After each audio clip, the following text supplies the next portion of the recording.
ನಾನು ತೋಟದಲ್ಲಿದ್ದೆ, ನನಗೆ ಗೊತ್ತಾಗಿಲ್ಲ.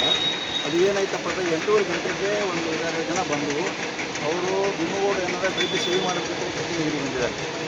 ಕಟ ಮಾಡೋ ಅಂಗಡಿ ಬಂದು ಕಟಿಂಗ್ ಮಾಡೋದು ಕೊಟ್ಟಿದ್ದಾರೆ, ಕುರ್ಚಿ ಮೇಲೆ ಕೊಟ್ಟಿದ್ದಾರೆ, ಅಥವಾ ಮುಖ ಮಾಡಿ ಕೊಟ್ಟಿದ್ದಾರೆ. ಇಲ್ಲಿ ಹಿಂದಿನ ಬಂದು 5-6 ಜನ ಬಂದು ಅವರನ್ನು ಕಣ್ಣಾಗಿ ಕಾರ್ ಹೊಡೆದು ಈ ಒಂದು ಘಟನೆಯನ್ನು ಜರುಗಿಸಿದ್ದಾರೆ. ಹಾಂ, ನೋಡಿ ರಿವಾಲ್ವರ್ಲೇ ಗುಂಡು ಹಾರಿಸಿದ್ದಾರೆ. ಅದು ಏನು ಅಪ್ರಾಕ್ಸಿಮೇಟ್ಲಿ ಒಂದು 5 ಅಂತ ಒಂದು 3 ಅಂತ ನನಗೂ ಇದ್ದಿತ್ತಿಲ್ಲ. ನಾನು ಆಮೇಲೆ ಬಂದ ಕೂಡಲೇ ಬರ್ತಾ ಇದೆ. ಅದು ಅಷ್ಟೇ ತಲೆ ಹಿಂಭಾಗದಲ್ಲಿ. ಯಾವ ಕಾರಣ ರೀ? ಏನು ಎದುರಿಸಲಾಗಿದೆ? ಈಗ ದೇಶ ಅಂತಂದ್ರೆ ನಮಗೆ ತಿಳಿದ ಮಟ್ಟಿಗೆ ರಾಜಕೀಯ ವೈಷಮ್ಯ ಅನ್ನಿಸ್ತದೆ. ನಮಗೆ ರಾಜಕೀಯ ದುರಾದೃಷ್ಟನೇ.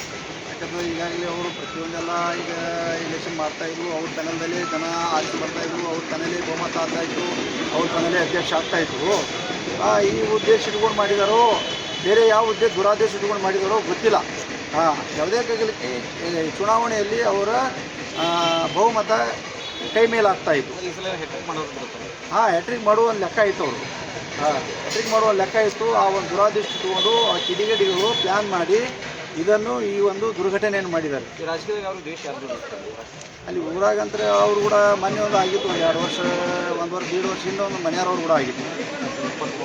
23 ಆಗಿತ್ತು, ಮನೆಯವ್ರವ್ರು ಕೂಡ ಆಗಿತ್ತು. ಇದು ರಾಜಕೀಯ ಪಂಚಾಯತಿ ಒಳಗೆ ಏನಾಗಿತ್ತು ಅದೇ ಇದೇ ರೀ. ಅಧ್ಯಕ್ಷ ಚುನಾವಣೆ ಬದಲೇ ಆಗಿತ್ತು.